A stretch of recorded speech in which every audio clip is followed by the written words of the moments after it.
My name is Bella. My student number is S0441017. Martin Pistorius. How my mind came back to life, and no one knew. I'm a freshman at NCUE. Imagine being unable to say, I'm hungry, I'm in pain, thank you, or I love you. Being trapped inside your body, a body that doesn't respond to commands. Surrounded by people, yet utterly alone.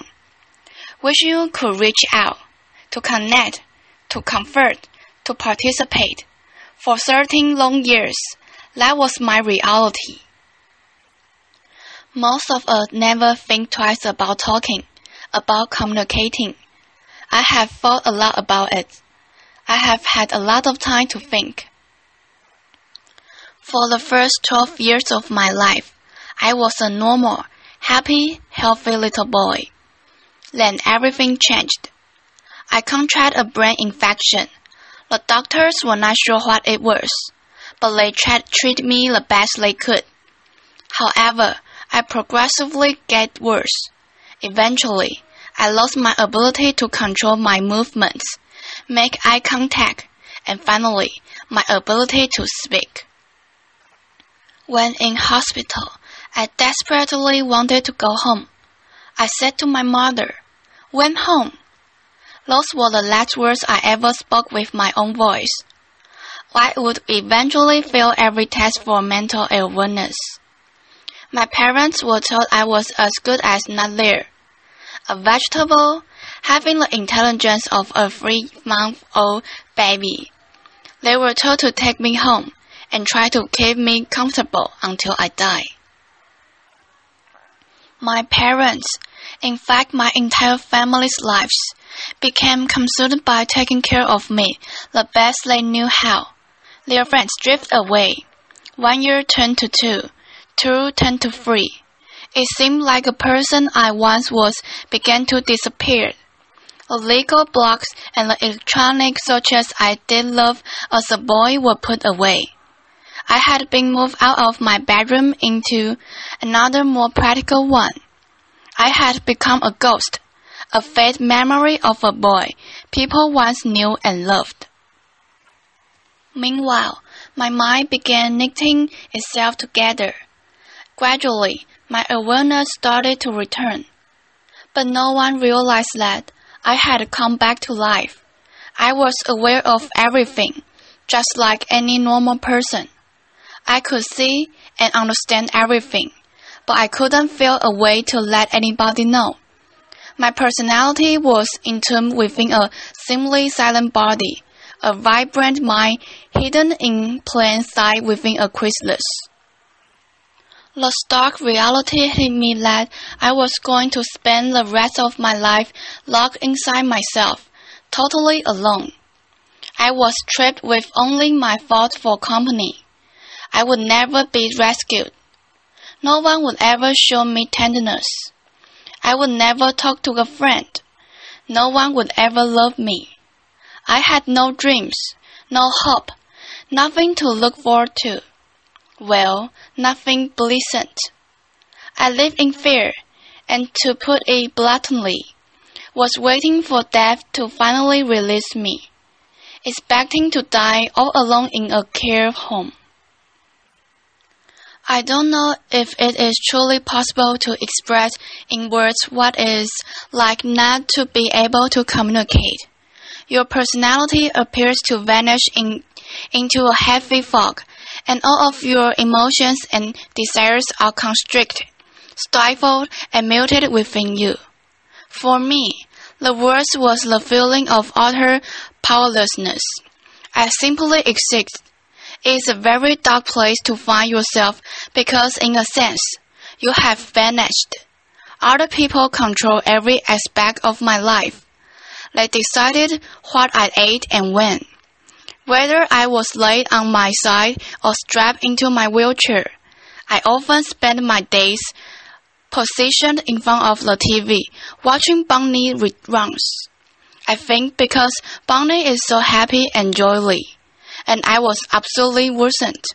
It made it so much worse. I was completely powerless to change anything in my life or people's perception of me.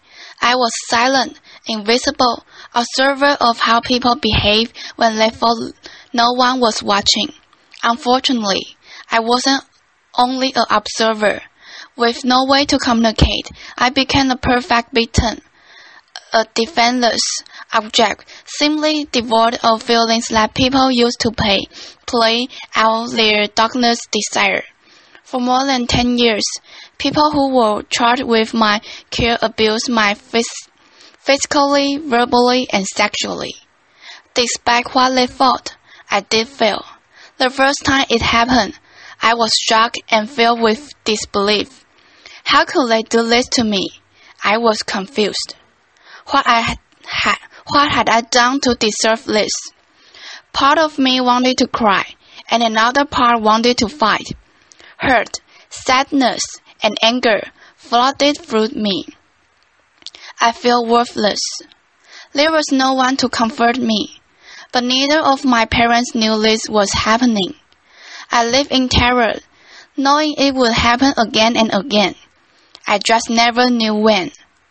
All I knew was that I would never be the same. I remember once listening to Whitney Houston singing, "No matter what they take from me, they can't take away my dignity." And I thought to myself, you want to beat? Perhaps my parents could have found out and could have helped, but the years of constant caretaking, having to wake out every 2 hours to turn me, combined with them essentially grieving the loss of their son, had taken a toll on my mother and father. Following yet another heated argument between my parents. In a moment of despair and desperation, my mother turned to me and told me that I should die. I was shocked, but as I thought about what she had said, I was filled with enormous compassion and love for my mother. Yet I could do nothing about it. There were many moments when I gave up, sinking into a dark abscess. I remember one particularly low moment. My dad left me alone in the car while he quickly went to buy something from the store. A random stranger walked past, looked at me, and he smiled. I may never knew why, but that simple act, a fleeting moment of human connection, transformed how I was feeling, making me want to keep going. My existence was tortured by monotony, a reality that was often too much to bear. Along with my thought, I constructed intricate fantasy about ants running across the floor. I told myself to tell the time by noticing where the shadows were. As I learned how the shadow moved as the hours of the day passed, I understood how long it would be before I was picked out and then taken home. Seeing my father walk through the door to collect me was the best moment of the day.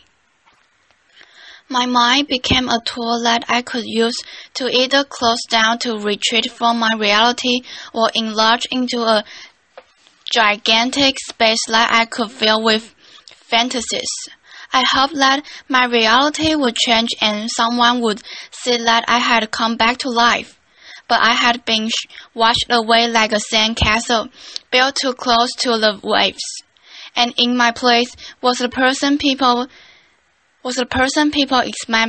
expect me to be.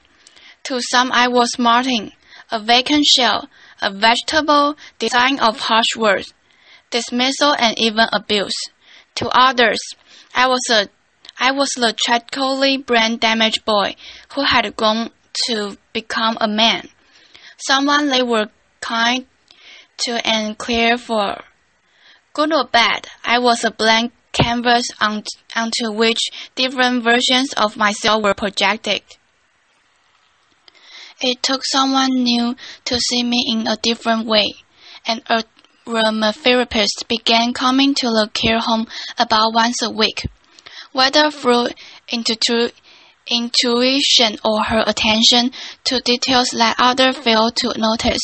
She became convinced that I could understand what she was being said. She argued with my parents to have me tested by experts in argumentative and alternative communication. And within a year, I was beginning to use a computer program to communicate. It was exhilarating, but frustrating at times.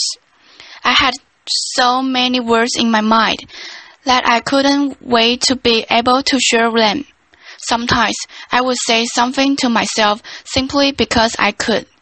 In myself, I had a ready audience, and I believed that by expressing my thoughts and wishes, others would listen too. But as I began to communicate more, I realized that it was in fact only just the beginning of creating a new voice for myself. I was thrust into a world I didn't quite know how to function in it. I stopped going to care home and managed to get my first job making photocopies. As simple as this may sound, it was amazing. My new world was really exciting but often quite overwhelming and frightening. I was like a man-child, and as liberating as it often was, I struggled. I also learned that many of those who had known me for a long time found it impossible to abandon the idea of Martin they had in their heads, while those I had only just met struggled to look past the image of a silent man in a wheelchair. I realized that some people would only listen to me if I said was in line with what they expected. Otherwise, it was disregarded and they did what they felt was best. I discovered that true communication is about more than merely physically conveying a message. It is about getting the message heard and respected. Still, things were going well. My body was slowly getting stronger. I had a job in computing that I loved, and had even got OJ, the dog I had been dreaming about for years. However, I longed to share my life with someone. I remember stalling out of the window as my dad drove me home from work, thinking I have so much love inside of me, and nobody to give it to. Just as I had assigned myself to being single for the rest of my life, I met Joan. Not only is she the best thing that has ever happened to me, but Joan helped me to challenge my own misconceptions about myself. Joan said it was through my words that she fell in love with me. However, after all I have been through, I still couldn't shake the belief that nobody could truly see beyond my disability and accept me for who I am. I also really struggled to comprehend that I was a man.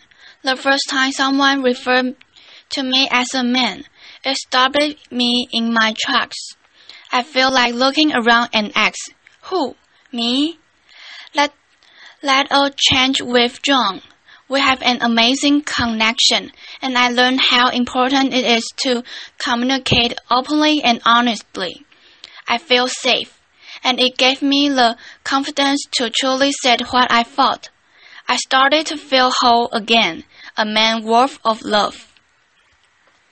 I began to reshape my destiny.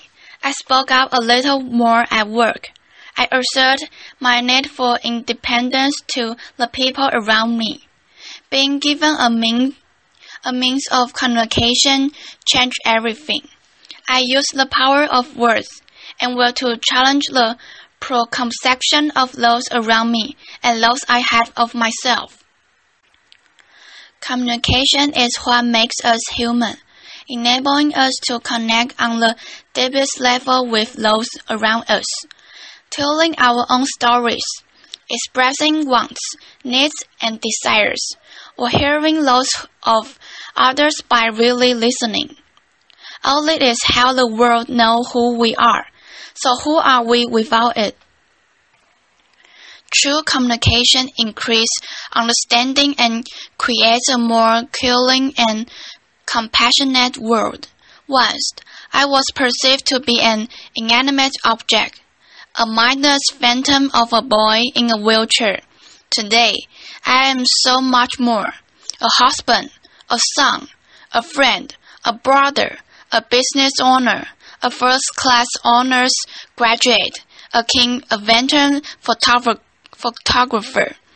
It is my ability to communicate that has given me all this. We are told that action speaks louder than words, but I wonder, do they? Our words, however, we communicate them, are just as powerful. Whether we speak the words with our own voice, type them with our eyes, or communicate them non-verbally to someone who speaks them for us. Words are among our most powerful tools. I have come to you through a terrible darkness, proof from it by curving source and by language itself. The act of you listening to me today brings me farther into the light. We are shining here together. If there is one most difficult obstacle to me ways of communicating, it is that sometimes I want to shout, and other times simply to whisper a word of love or gratitude. It all sounds the same, but if you will, please imagine the next two words as warmly as you can. Thank you.